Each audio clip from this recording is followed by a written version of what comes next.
Assalamualaikum warahmatullahi wabarakatuh.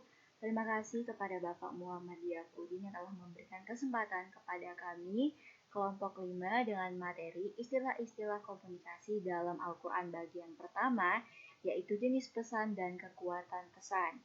Nah, yang beranggotakan Nurfadilah Anini, Husnul Khotimah Nur Fauzi, dan Gani Muhammad. Baiklah, untuk submateri yang pertama akan dibawakan oleh Saudara Gani.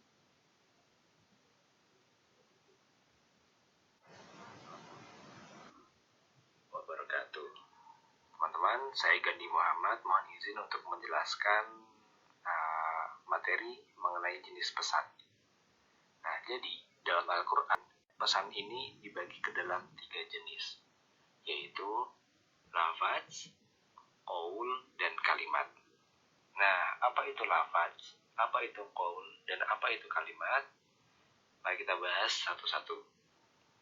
Yang pertama adalah lafaz. Nah, lafaz sendiri kalau dalam bahasa Arab itu bermakna melempar. Nah, maksud dari melempar dalam lafaz adalah melemparkan kata-kata yang dapat didengar sehingga lawan bicara kita dapat memahami apa yang kita maksudkan.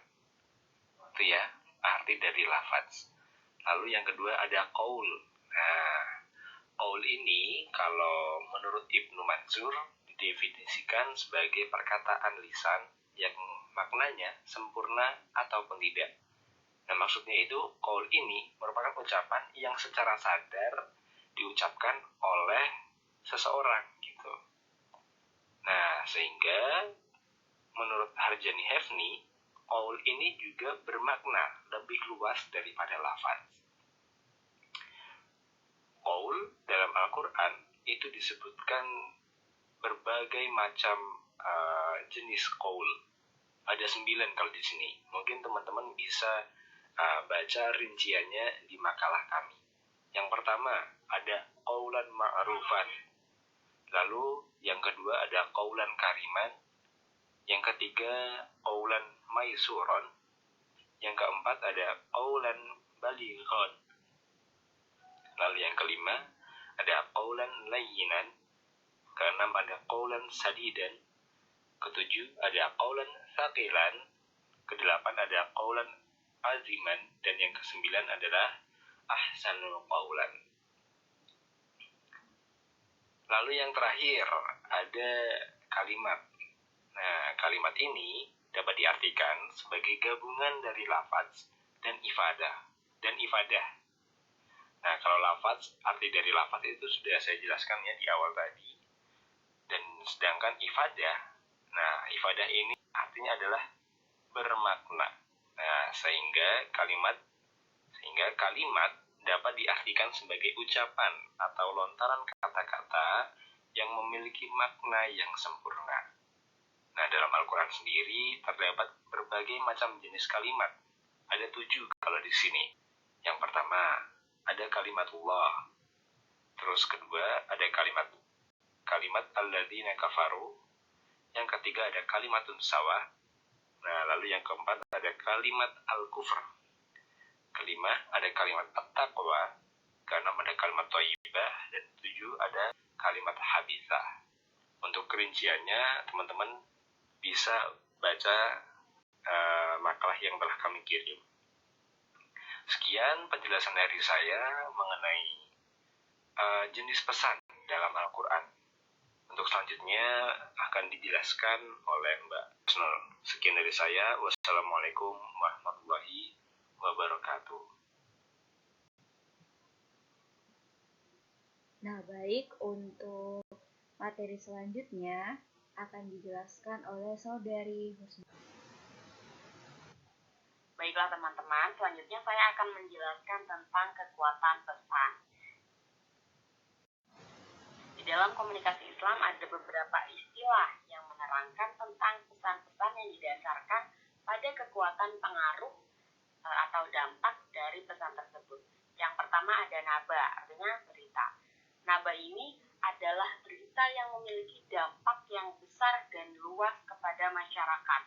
Contoh dari naba itu adalah berita tentang hari kiamat. Kata naba tersendiri disebutkan dalam dalam beberapa ayat di dalam Al-Quran ya. Di antaranya ada surat An-Naba ayat 2, surat Al-An'am ayat 34, surat Al-An'am ayat 67, dan lain sebagainya. Jadi naba ini dipastikan kebenarannya, sudah pasti benar. Berita yang sudah pasti benar ini disebut dengan naba. Yang kedua, ada khobar. Khobar ini memiliki arti yang sama dengan naba, yaitu berita. Akan tetapi, khobar ini kebenarannya tidak pasti benar. Artinya ada kemungkinan untuk salah. Dan dampak yang ditimbulkan dari khobar ini juga beragam ya. Bisa besar, bisa kecil, atau bahkan dianggap angin lalu saja. Naba juga bisa disebut sebagai khobar, akan tetapi khobar yang azim, khobar yang besar. Jadi khobar ini sebuah pesan yang memiliki dampak yang beragam, disesuaikan dengan siapa penuturnya. Kemudian yang ketiga ada hadis. Hadis memiliki banyak makna ya. Secara bahasa hadis ini memiliki arti baru, pembicaraan, dekat, dan kabar. Sedangkan dalam lingkup terminologi, pengertian hadis ini memiliki banyak perbedaan pendapat ya dari beberapa ahli. Sehingga disimpulkan dalam arti sempit bahwa hadis ini segala perkataan, perbuatan, dan ketetapan Nabi Muhammad SAW. Sedangkan dalam arti luas disebutkan bahwa hadis ini tidak hanya segala perkataan, perbuatan, dan ketetapan Nabi, akan tetapi juga segala perkataan, perbuatan, dan ketetapan oleh sahabat, tabi'in, hingga ke bawah. Karena hadis ini memiliki tingkatan-tingkatan juga ya, tergantung kesahihannya dan lain sebagainya. Sehingga dampak yang ditimbulkan dari hadis ini juga beragam, sama seperti khobar. Akan tetapi yang membedakan antara hadis dengan khobar ini, hadis ini dia lebih mempelajari kepada Rasulullah. Akan tetapi khobar ini menjelaskan tentang sejarah kehidupan manusia. Selanjutnya ada istilah sidik dan kadzib. Meskipun sidik dan kadzib ini atau kejujuran dan dusta tidak masuk ke dalam urutan atau jenis-jenis pesan didasarkan pada kekuatan pengaruhnya, akan tetapi tiga hal di atas yaitu naba, khobar, dan hadis itu dipengaruhi oleh sidik dan kadzib. Artinya kejujuran dan dusta ini menjadi penentu kekuatan pesan itu.